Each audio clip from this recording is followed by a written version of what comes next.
Kirk Cousins. So he had north of 4,200 yards in 2020, has a player prop of 4,100 and a half for 2021. Do you like him to go over that number, Kenny?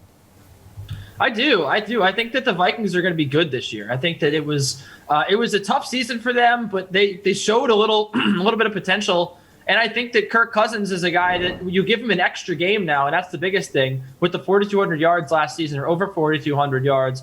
And now you give him an extra game. I think that the game script here would fit the Vikings trying to come from behind. I think that defense had some question marks last year.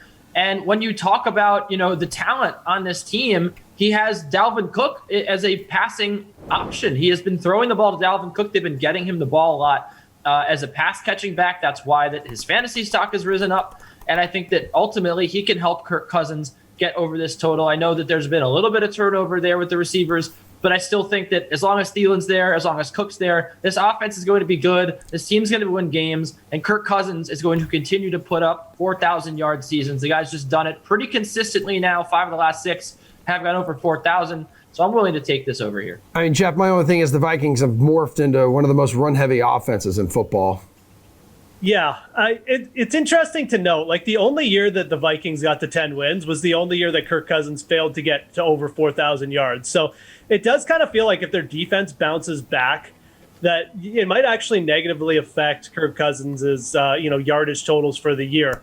Now you look at this yardage number that they're giving us for 17 games, and it feels like it's just an automatic over. So unfortunately, I am going to have to agree with Kenny because there's really no argument here. I mean, this is a quarterback who's hit over 4,100 yards in 4 of his last 6 seasons. And one of those seasons that he didn't hit it, he was within 7 yards of it. So, trending wise, I mean, Kirk Cousins has proven that, if you give him even just like a few pass attempts, he's probably going to get there. He's got an elite down the field pass catcher and Justin Jefferson to work with now. I think that's going to be enough to push him over. I'm not super bullish on it. Never really super bullish on any over props for Kirk Cousins, but I think this one, it's just too low. It just feels a little bit too low.